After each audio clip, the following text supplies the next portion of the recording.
이 성탄의 계절에 복된 축복이 여러분이 함께 하시기를 축복합니다. 말씀 전하기 전에 교우들에게 한 가지 한곡한 부탁을 드리고 싶습니다.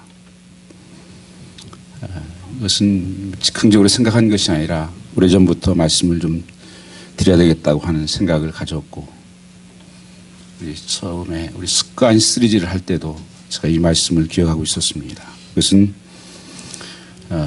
앞으로 우리 좀 예배 시간에 늦지 않았으면 하는 것입니다.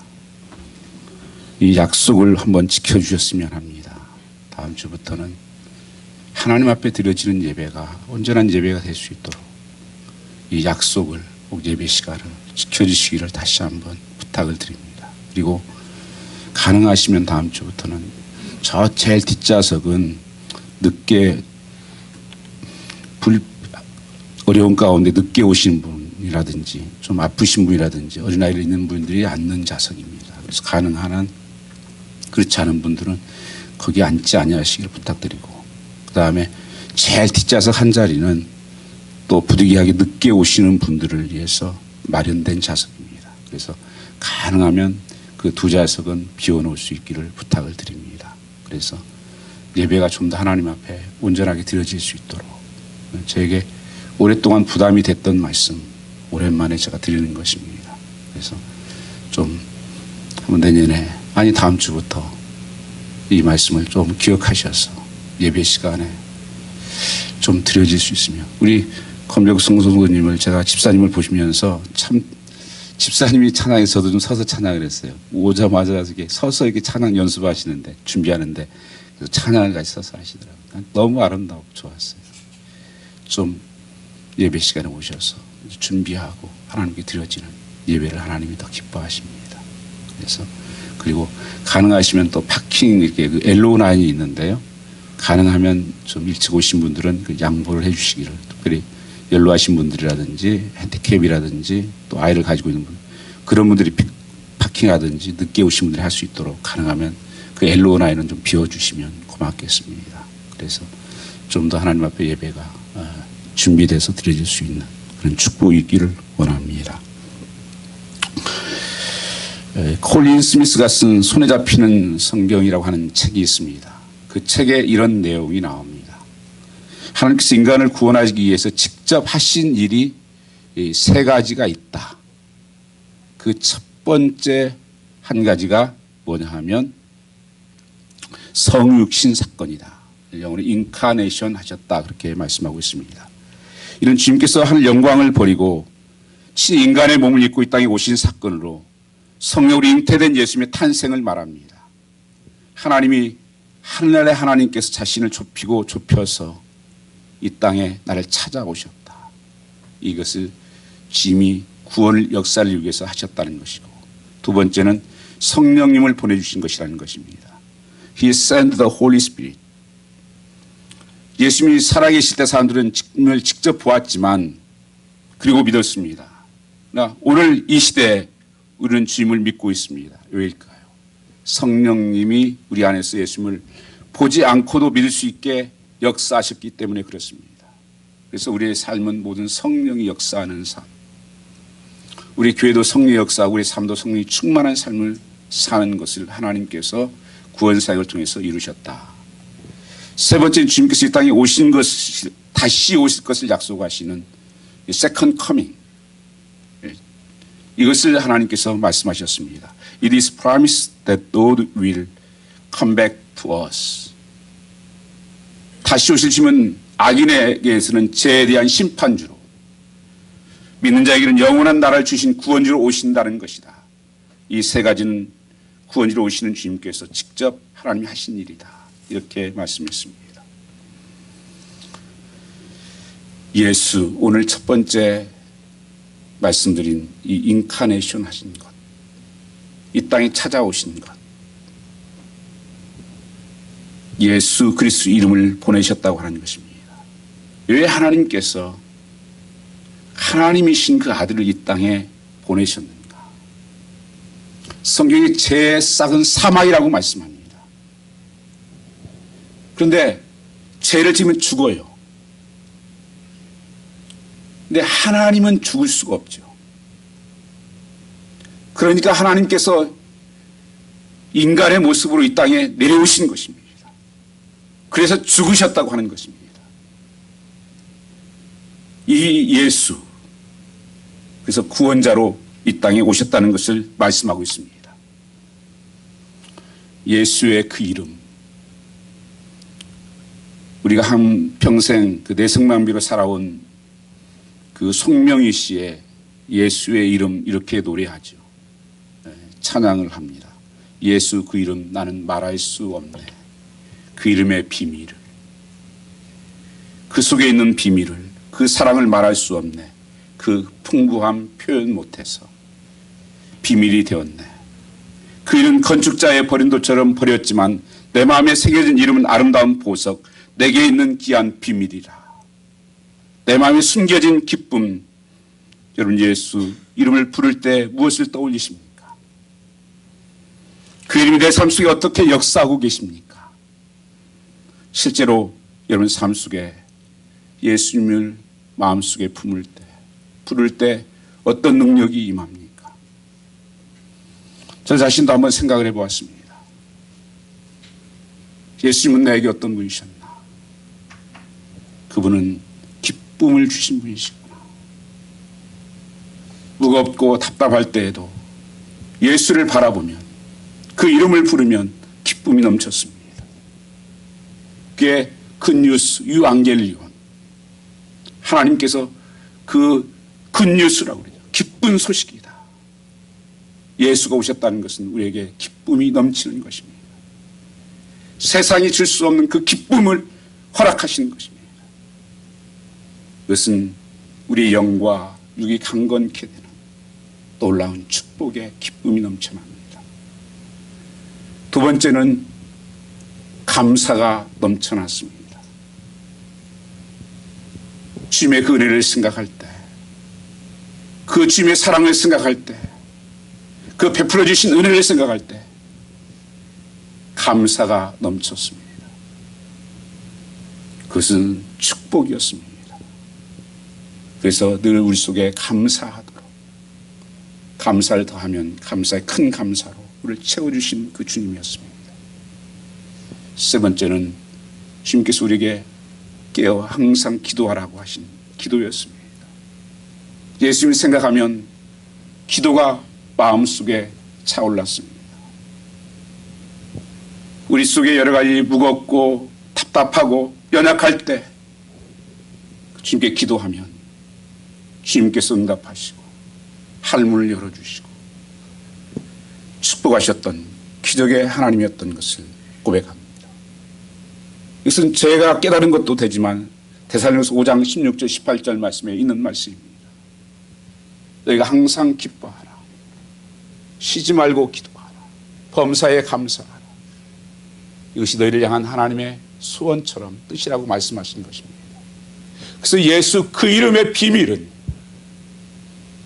여러분 그분을 내 속에 역사할 때 기쁨이 차고 넘쳐요. 그래서 어둠이 다 떠나갑니다. 그리고 감사가 넘치는 거예요. 불평 원망이었던 삶이 감사로 바뀌는 것입니다. 그리고 내 무거운 짐들을 하나님께 아뢰을 때 하나님께서는 역사하셨다고 하는 것입니다.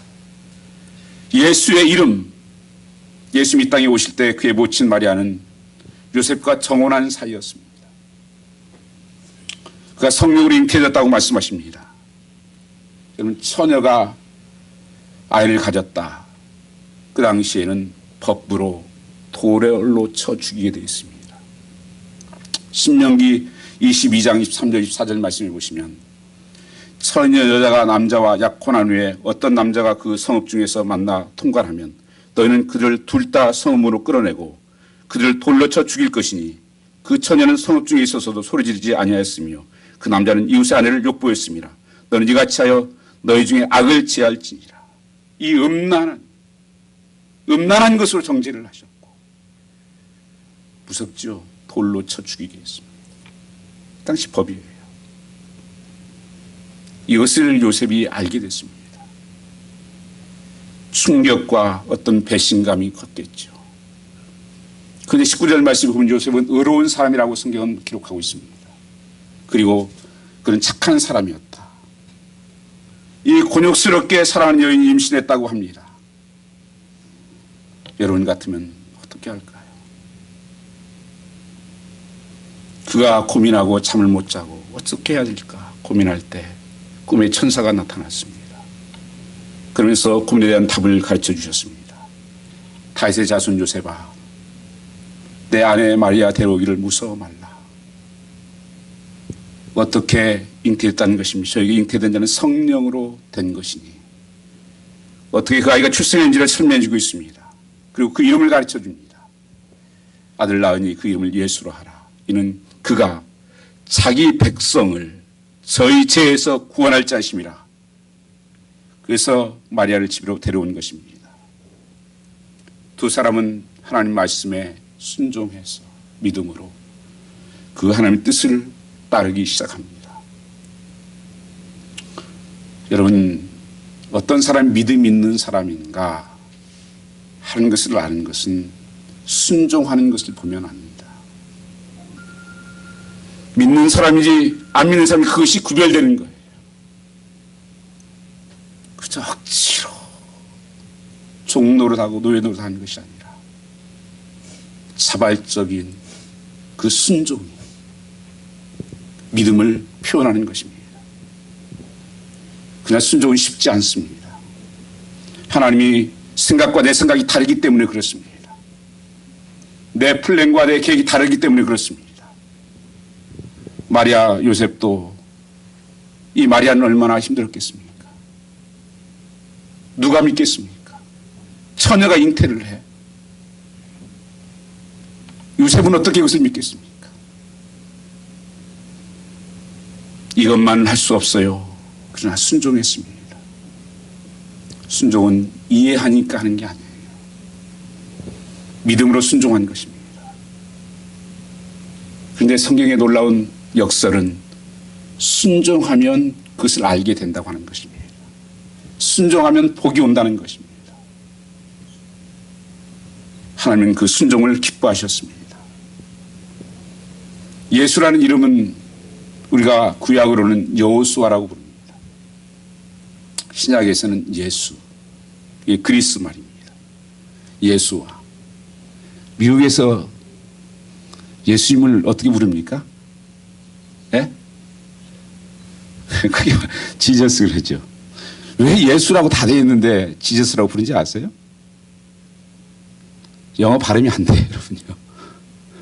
예수 발음이 안 됩니다. 그래가지고 지저스라고 그냥 부르는 거예요. 그런데 그 뜻은 여호와께서 구원하신다는 뜻입니다. 하나님께서 700년 전, 400년 전에 예수님께서 오실 것을 이미 약속하셨고 어떻게 오실 것을 말씀하셨습니다. 이사야서 9장 6절 7절 말씀을 보시면 한 아이가 우리에게 낳고 그 아들은 우리에게 주신 바 되었는데 그 이름은 기묘자라 모사라 전능하신 하나님이라 영존하신 아버지라 평강의 왕이라. 그분이 오신다고 계속 말씀하셨습니다.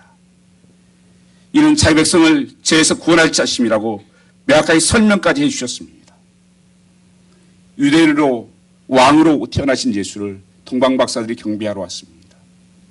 그분은 어린아이였지만 왔지만 실제로는 왕이신 분입니다. 전능하신 왕이신 분입니다. 전능하신 하나님이라고 평강의 왕이라고 말씀하고 있는 것입니다. 예수께서 하늘과 땅의 권세를 가지신 만유의 주시오 만왕의 왕이시라는 것입니다. 킹 오브 킹이라고 하는 것입니다.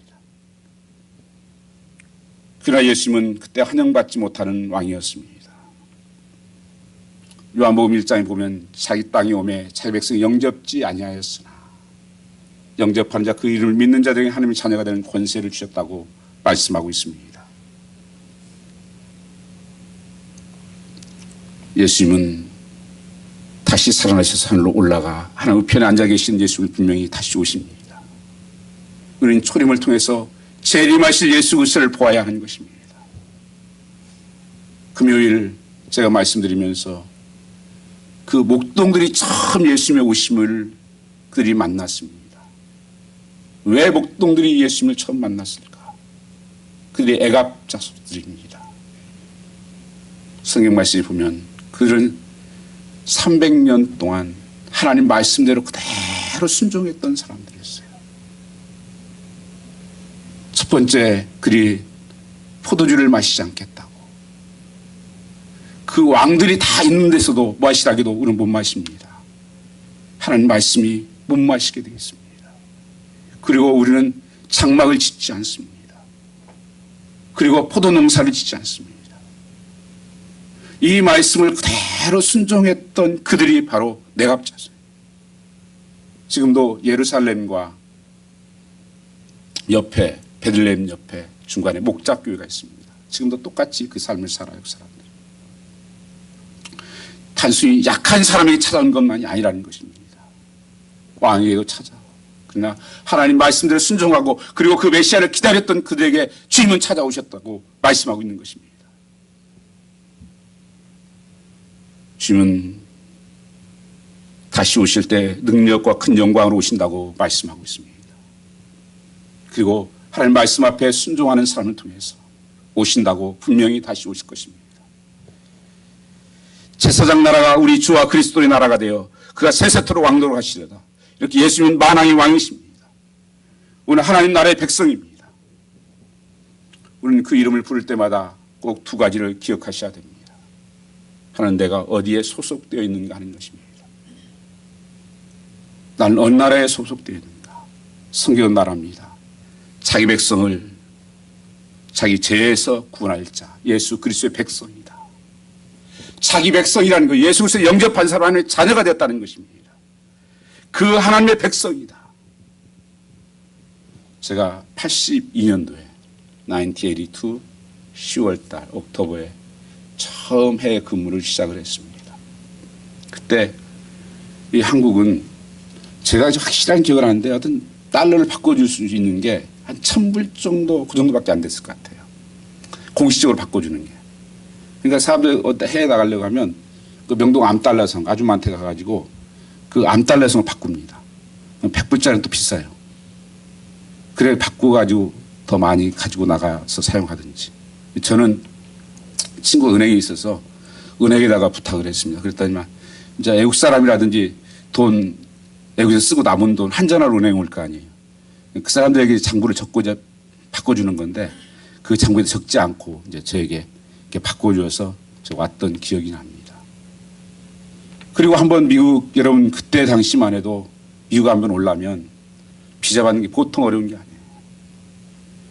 그 줄을 쓰고 택자 받는 사람 수없이 많고 왜 그랬을까요?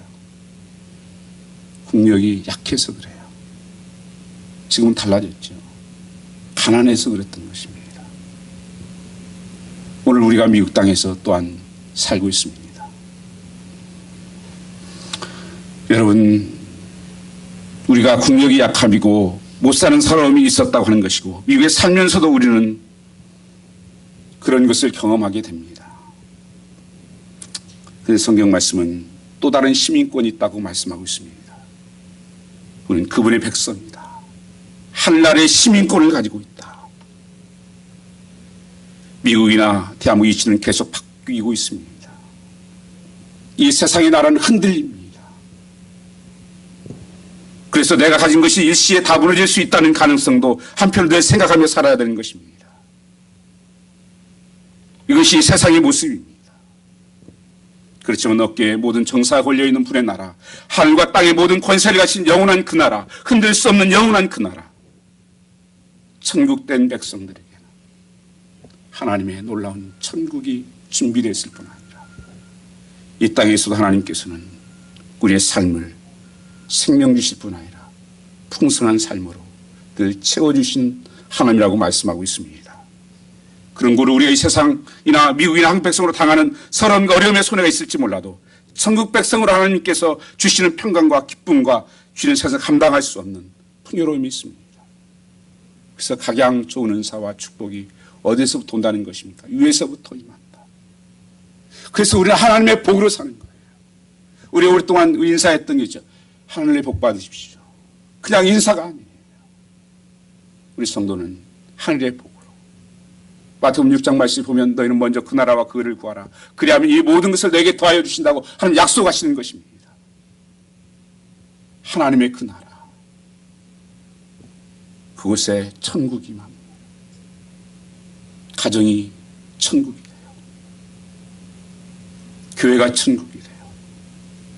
내가 있는 곳이 천국된 삶을 사는 것이 하나님의 나라입니다. 오늘 하나님의 시민으로 내가 확고하게 입적되었다는 사실입니다. 자기 백성을 내가 그 백성이라는 놀라운 사실을 가슴에 품고 살아야 됩니다. 주님께서 직접 하신 말씀입니다. 뭐라고 말씀하십니까? 예수 자기 백성을 저희 죄에서 구원할 자다. 이 성탄에 오실 예수님은 바로 이분이십니다. 두 번째는 우리를 죄에서 구원받았다고 하는 것입니다. 어떤 상태에서 어떤 방법으로 그분의 백성이 되었단 말입니까? 이집트에서 출애굽한 이스라엘 백성들이 출애굽한 것으로 끝나는 것이 아니라 그들의 삶은 가나안까지 가는 것이 목적이었습니다. 저희 죄에서라고 말씀하고 있습니다. 우리 삶을 가장 비참하게 하고 연약하게 만드는 것은 죄입니다. 죄는 어느 때든지 사람을 불행하게 만듭니다. 이 세상이 역사적으로 우리 삶 속에 다 가장 불행은 죄예요. 그래서 죽음을 가장 무서워하는 것입니다. 죄 싹은 사망이에요. 하나님께서 죽을 수 없으니까 하나님 인간의 모습으로 이 땅에 오셔서 우리를 위해서 죽으셨다고 하는 것입니다. 죄에 대해서 죽은 것입니다. 우리가 쉽게 죄의식을 느끼지 않지만 잘 짓는 죄가 우리에게 하나 있습니다. 그것은 거짓말입니다. 거짓말 같은 것은 죄로 여기지도 않습니다. 미국에서는 거의 비슷하게 진실된 말을 쓰는 것이 인테그리티라는 말을 씁니다. 그 사람 참 인테그리티해. 진실하고 참 성실해. 그게 믿는 사람이에요. 어떤 경우는 지혜롭다고 합니다. 거짓말하는 것은. 이것이 동양문화의 어떤 특색 같기도 합니다. 내게 가까운 사람들에게는 의리를 지키고 정직해야 됩니다. 그러나 내 가족이나 내 무리를 속하지 않는 사람이 거짓말에 속하는 것이 지혜라고 생각을 하는 것입니다. 성경 그것을 거짓 증거하지 말라. 거짓말은 죄로 규정하고 있습니다. 우리 조국 한국 요즘 참 세상이 혼돈스럽고 마음이 너무 아프죠. 왜 우리나라가 그렇게 됐는가? 요즘 무슨 청문회 가지 않습니까? 근데 무슨 결론이 뭐예요? 전부 다 거짓말이라는 거예요. 다 믿지 않습니다. 서로가 신뢰를 안 해요. 남는 거 그거밖에 없어요. 청문회 때 뭐라고 말합니까? 양심에 따라 숨김과 보탬이 없이 사실 그대로 말하고 만일 진실이나 서면 답변에 거짓이 있으면 이 중에 벌을 받기로 맹세합니까? 예, 맹세합니다. 이렇게 해놓고 저는 누가 진실이고 사실이고 잘 관심이 없어요. 그건요. 다만 서로가 거짓말한다는 것이고 그래서 서로가 믿지 않는다는 거예요. 대통령이 말해도 믿지 않고 누가 말해도 믿지 않아요.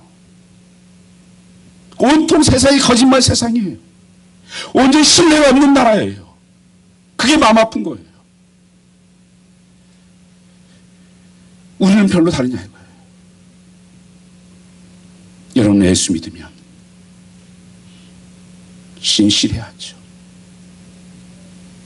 정말 하나님 앞에서 인테그리티한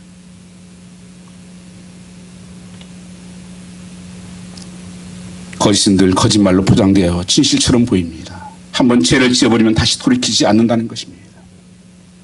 겟세마네 동산에서 주님이 기도합니다. 할 수만 있으면 아버지여 이 잔을 내게서 옮겨주시옵소서. 하나님은 할 수가 없었습니다. 하나밖에 없는 아들을 십자가에 죽이시는 것밖에는 죄를 사하는 방법이 없었습니다. 다른 방법이 있었다면 주님께서 다른 방법을 쓰셨을 것입니다. 그래서 전능하신 하나님이 두 팔을 묶으시고 사랑하는 아들이 엘리 엘리 나바사박다니 나의 하나님 어찌하여 나를 버리셨나이까 눈을 감으셨어요. 무엇 때문에요? 우리 죄를 사하시기 위해서, 우리를 용서해 주시기 위해서. 요한일서의 말씀에 보시면 성경을 쓰는 것은 죄를 짓지 않게 하렴이라고 말씀하십니다. 그리고 죄가 있으면 요한일서 그 2장 1절 말씀을 보시면 빨리 대언자이신 예수 그리스도께로 와라. 내가 용서하리라. 이 성탄절에 주님께서 오신 것은 나의 죄를 사하러 오셨다고 하는 것입니다. 그래서 성탄절은 회개운동이 일어나는 것이어야 됩니다. 내 잘남 때문이 아니 주님이 오신 것이 아닙니다. 내 못남 때문에 주님이 죽으셨습니다. 내 아름다움 때문이 아니라 추잡함 때문에, 영광스러움 때문이 아니라 내 비천함 때문에 주님께서 죽으셨습니다. 어떻게 그것이 설명하고 가능합니까? 사랑밖에 없습니다. 사람들은 좋은 것을 좋아합니다. 귀한 것을 좋아합니다. 가치 있고 싶어합니다. 나쁜 것은 싫어하죠. 내 자식이면 그 자식이 실패와 아픔을 10배, 100배나 당하는 부모님입니다. 왜 그렇습니까? 사랑 때문입니다. 성경은 우리에게 이렇게 말합니다. 우리가 아직 연약할 때 기약대로 그리스도께서 경건치 않은 자를 위하여 죽으셨도다. 의인을 위하여 죽는 자는 쉽지 않고 선인을 위하여 용감히 죽는 자가 혹 있거니와 우리가 아직 죄인 되었을 때 그리스도께서 우리를 위하여 죽으심으로 하나님께서 우리에 대한 자기의 사랑을 확증하셨느니라. 로마서 5장 6절 8절입니다. 죄인 되었을 때, 소망이 없을 때, 불신할 때 하나님께서 나를 사랑하셔서 죽으셨다 말씀하는 것입니다. 그게 십자가예요. 십자가는 장식물이 아닙니다. 내가 죽은 그 자리입니다. 인생을 가장 불행케 하는 죄에서 구원하셔서 친백성 삼아주셨습니다. 그 이름이 예수입니다. 임마누엘로 우리 함께 하신다고 말씀하십니다. 예수로만 끝나지 않습니다. 보라 처녀가 잉태하여 아들을 낳을 것이요 그 이름 임마누엘을 하리라. 우리를 죄에서 구원하는 것으로 사이 끝나지 않고 그 이름 임마누엘을 하리라. 번역한 자 하나님 우리와 함께 하신다. God with us. 이 땅에 오신 주님을 우리와 함께 하신다고 말씀하십니다. 임마누엘이 갑자기 하나님 즉흥적으로 주어지신 이름이 아니에요. 700년 전에 이사야에서 7장 말씀을 보시면 아하스 왕이 등장합니다. 이 남유다의 왕이에요. 그런데 북이스라엘과 아람이 협동작전을 펴서 남유다를 칩니다. 이 아하스는 아주 악한 왕이에요. 우상 숭배하고 하나님 말씀에 불순종하고 그래서 12만 명이 죽어요. 그래서 그 1절 2절 말씀 보시면 그들이 삼림이 떨리듯이 왕과 온 그 국민들이 떨었다는 거예요.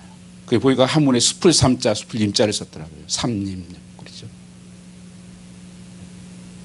그 두려워 떨는 거예요. 어떻게 해야 되나. 큰 위기 가운데 있었습니다. 왕은 악한 왕입니다. 설명하고 있을 때 이사야 선지자를 통해서 하나님은 그렇게 말씀하십니다. 너 저들을 염려하지 말아라. 저들은 타다 남은 연기나는 부싯대기 같은 것들이다. 그러니 두려워하고 염려하지 말아라. 그런데 그 왕은 두려워 떨고 있었습니다. 그래서 왕이 무슨 짓을 하냐면 그때 이 북이스라엘하고 아람하고 왜 공격했냐면 이 남유다와 함께 연합해서 그 아수르 거기가 그때 가장 강대국이에요. 북쪽에 있는 그 사람들 치자는 거였어요. 근데 이 아하스 왕이 말을 듣지 않으니까 화가 나서 공격을 한 거고 그래서 거기에 두려움에 다 떨고 있었습니다. 아수르. 그러니까 이 아하스 왕은 아수르 왕이 갖다 붙어버립니다. 거기다 돈을 바치고 우리를 지켜주십시오. 하나님께서 진노를 하십니다. 하나님 믿지 못하는 백성들 그 왕을 그래서 백성들이 떨고 두려워 있었습니다. 그래서 하나님 주신 말씀이 이사야서 7장 14절 말씀 보라 처녀가 잉태하여 아들을 낳을 것이니 그 이름을 임마누엘 하리라. 그게 하나님께서 너희를 지켜주겠다고 하는, 하나님의 악한 악에도 불구하고, 하나님 말씀에 불순종에도 불구하고 하나님께서 그들 백성을 구원하고 그 백성을 살리겠다고 하나님이 쌓여놓아 주신 말씀이 바로 오늘 이루어진 거예요. 믿을 수 없는 상황이었죠. 그때 하나님께서 이스라엘 백성들에게 처녀가 잉태하여 아들을 낳을 것이다. 그게 쌓입니다. 하나님께서 우리를 찾아오시는 것은 선한 사람에게만 찾아온 것이 아니에요. 착한 사람에만 찾아오는 것도 아니에요. 하나님께서는 우리 모두에게 그 하나님의 열심은 어떤 것도 포기할 수 없는 그 사랑으로 우리에게 찾아오시는 것입니다. 그래서 하나님이 임마누엘 하시겠다고 말씀하고 있습니다. 여러분, 삶이 고난이 지겹습니까? 고통스럽습니까? 절망스러울 때가 있습니까? 주께서 말씀하십니다. 내가 너와 함께한다. 어떤 형편이 있든지 함께한다. 끝은 분명히 승리라고. 나는 내 가난의 고통을 안다. 공중에 나는 새도 기티를 둥지가 있고 여우도 굴이 있지만 나는 머리둘 곳이 없었던 생애를 살았다. 너는 아무리 못하더라도 집에 태어났지만 나는 날 곳이 없고 구유가 없었다. 저는 이 말씀 때문에 신학교 때 많이 울었던 말씀입니다. 참 신학 공부하는 게 어려웠습니다. 영어도 잘 안 되고. 제가 그때 전도사 때 600불인가 받았던 것 같아요. 사람들이 신학교 간다고 모든 있는 것들은 다 정리해서 어떻게 다 주고 이렇게 했습니다. 그리고 빈손으로 시작했는데 2집 살림을 해가는데 7년이 왔다 갔다 하는 거예요. 그래서 잘 앞에 앉아가지고 항상 녹음해가지고 그거 들으면서 등록금이 또 7년 얼마나 많습니까? 그거를 그 앞에 오피스 지나가려고 그러면 항상 마음이 무거워요. 돈을 항상 못 내고 지루하고 계속 그러니까 공부도 안 되고 때로는 낙제 점수도 받고. 근데 이 말씀이 생각났어요. 주님께서 공중의 새도 깃들고 여우도 굴이 있는데 나는 거할 곳이 없도다. 나는 거할 곳이 없도다. 하나님, 내가 사치를 하고 있네. 사치를 하고 있네. 많이 울었었어요. 한 10만 불을 나중에 결혼하고 갚았어요. 우리 끝난 지 오래되지 않습니다. 그 빚을 갚은 지가. 주님께서 날 곳이 없어서 구유에 태어났다. 가난, 그러면 내가 내 앞에 서 있다. 내 모든 가난 행동을 내가 안다. 너와 함께 하겠다. 주께서 함께 하신다는 것입니다. 그러면 사랑하는 사람은 이런 사람도 내가 안다. 내가 사는 사람 슬픈 그 모든 고통도 내가 안다. 사랑하는 사람을 잃은 눈물에 아픔을 아시는 주님이십니다. 친구의 배반을 아시는 분이십니다. 배고픔을 아시는 분이십니다. 그 사랑하는 제자 유다에게 배반당하고 때로는 다 도망을 가고 모른다고 부인도 하고 은 30냥의 노예처럼 팔리기도 하고.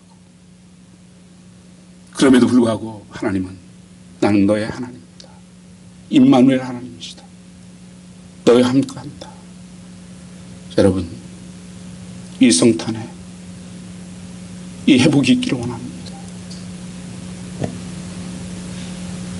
여러분, 제가 이렇게 늘 웃고 다니는 것 같지만 저도 아픔일 때가 많고 무거운 짐일 때가 많아요. 하나님 혹시라도 좀 말씀 안 할 때도 많고 답답할 때가 있죠. 그럼에도 불구하고 버틸 수 있는 것은 하나님이 임마누엘 하신다. 임마누엘 하신다. 내가 무거운 책임들 내려놓고. 그래서 요즘 제가 주님이 주인 되게 해주십시오 하는 얘기를 제가 말씀 요새 드리는 게 그냥 고백이 아니에요. 주님이 주인이신데, 주님이 왕이신데 내가 뭘 그렇게 걱정하냐. 그 하나님의 이루 때문에 견디는 겁니다. 자기 백성을 죄에서 구원할 자, 임마누엘이신 주님이 나를 다시 일으켜 세우신다는 것입니다. 그 말씀을 말씀하고 있습니다. 수고하고 무거운 짐진 자들아 다 내게로 오라. 내가 너를 쉬게 하리라고. 수고로운 무거운 짐, 그 짐을 진 상태로 나오라고 말씀하십니다. 우리 시간 하나님 백성 된 것도 알겠고, 예수께서 제 사해 주신 은혜도 알겠는데, 예수님을 크게 부를 수 있는 성도들이 계십니까? 그렇지만 그 구원이 지금 이 시간에 나와 무슨 상관이 있냐고. 직장도 없고 아무것도 알 수 없는 무력증에 빠져 있는 데게 그 임마누엘이 무슨 뜻이냐고 묻고 싶으십니까? 여러분, 그분 앞에 서십시오. 할 수 없다고 말하지 마십시오. 그런데 임마누엘 모든 것 협력에 선을 이루신 역전의 하나님이십니다. 내가 당했던 손해와 내가 당했던 슬픔과 내가 당했던 멸시와 내가 당했던 자들까지 통해서 그것 없이는 도무지 안 될 것 같은 하나님의 길을 열어주시는 것입니다. 그래서 기뻐하시는 나의 임마누엘이 되신 것입니다. 할 수 없다는 말이 무슨 말이냐. 믿는 자에게는 능치 못함이 없느니라. 나는 너의 임마누엘이라. 그분은 마태복음 마지막 28장 20절에 이렇게 말씀하십니다. 내가 세상 끝날까지 너희와 항상 함께 있으리라. 주님은 어떤 때에도 여러분 떠나지 않습니다. 나는 왔다 갔다 할 때가 있어요. 그러나 주님은 나를 항상 붙들고 계시고 나와 함께 계십니다. 주님이 임마누엘 하시면 그것으로 끝이에요.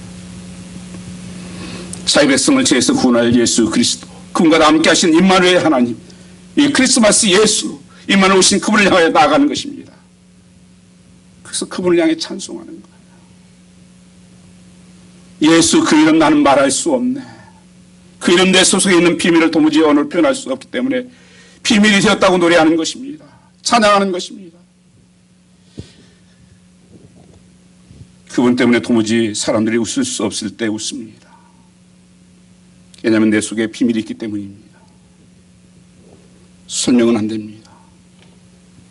다른 사람들이 다 하급할 때 세상이 감당 못할 평화를 누립니다.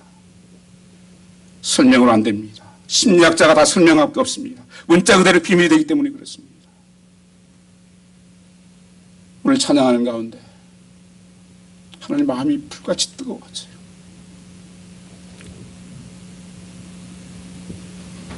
하나님 감사합니다. 무거웠던 마음들, 도무지 그런 일을 할 수 없는 인생들이 주님의 능력을 의지해 상상할 수 없는 사역을 펼치는 것입니다. 어떻게 가능합니까? 예수 그 이름, 그 비밀이기 때문에 그렇습니다. 사랑하는 성도 여러분, 예수님 나의 구주로 임마누엘 오신 하나님 만나는 복된 성탄절이 되시기를 주님으로 축복합니다. 예수 그리스도 이름으로 축복합니다. 아멘. 제가 이 말씀 마치면서 말씀 준비하다가 찬송이 하나 104장이 생각이 났어요.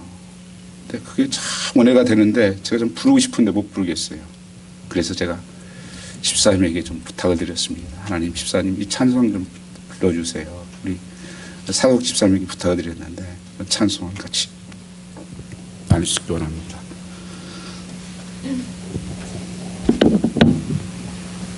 일 절 2절은 제가 하고 간주하고 3절 다 같이 부르겠습니다. 오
채워주소서.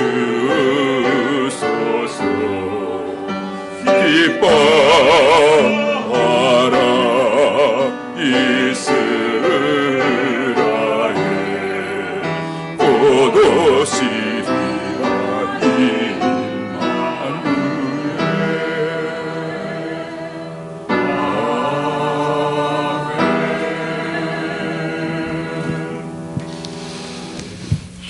같이 찬양하겠습니다. 은혜송 우리 57장입니다. 두 손 들고 우리 찬양합니다.